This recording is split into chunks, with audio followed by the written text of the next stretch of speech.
আসসালামু আলাইকুম গাইস, আমি আবার ফিরে এসেছি। আর আজকের ভিডিও হলো জেজেকে মাঙ্গা 262 এর স্পয়লারের উপরে। চ্যাপ্টার শুরু হয় সুকুনা এবং ইউতার ডোমেইন খোলার মাধ্যমে, এবং ইউতা সফলভাবে গোজোর মতো ছোট বাস্কেটবল আকারে আনলিমিটেড পয়েন্টের ব্যারিয়ার কমাতে পারে।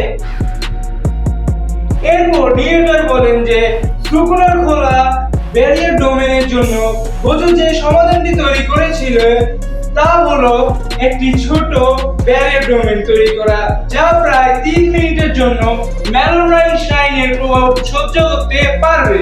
এরপর ইউটা বলে সুকুনার ক্লান্তি বিবেচনায় নিয়ে আমার পক্ষে তার ডোমেনকে গোজো সেন্সের মতো 3 মিনিটের জন্য সহ্য করা সম্ভব।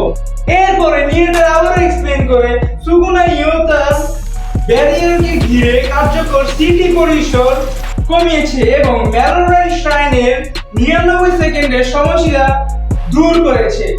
ফাইটের আগে ইউতা গোজোর সাথে তার আত্মাকে প্রশিক্ষণের জন্য অদল-বদল করেছিল এবং তার ব্যারিয়ার কৌশলগুলোকে আরো উন্নত করেছিল।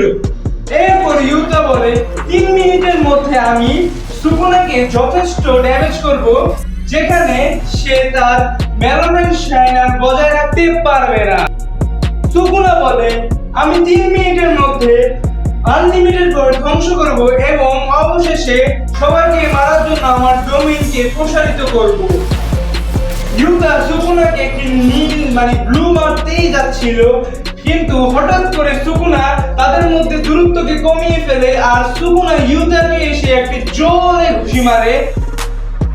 তখন ইউতা ভাবে কিভাবে সুকুনা সে আক্রমণটিকে পরিচালনা করলো এবং সে বুঝতে পারে যে ডোমেইন এক্সপেনশনের পাশাপাশি সুকুনা একই সাথে ডোমেইন অ্যামপ্লিফিকেশন ব্যবহার করে ইনফিনিটি ভেদ করে, যা তাকে ইউতাকে আক্রমণ করতে দেয়।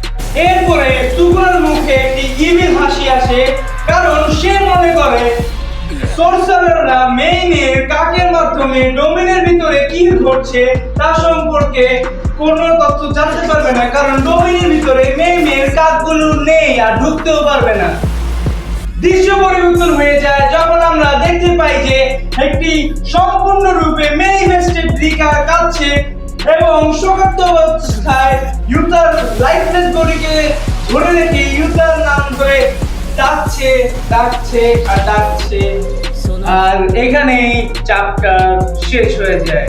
হ্যাঁ জানি চ্যাপ্টারে খুব কম পেজ ছিল, মাত্র 60টি পেজ ছিল, কারণ যে রাইটার অথর গেগে আবুদামি তিনি অসুস্থ হয়ে গেছেন আর পরে 2 সপ্তাহ জেজেকের কোনো মাঙ্গা আসবে না। আর পরবর্তী চ্যাপ্টার আসবে 27শে জুন, স্পয়লার আসবে 27শে জুন। ভিডিওটি ভালো লেগে থাকলে লাইক করে দাও, চ্যানেলটিকে সাবস্ক্রাইব করে আর সাবস্ক্রাইব করার সাথে সাথে বেল আইকনটিও বাজিয়ে দাও আর কমেন্ট করো। সায়োনারা।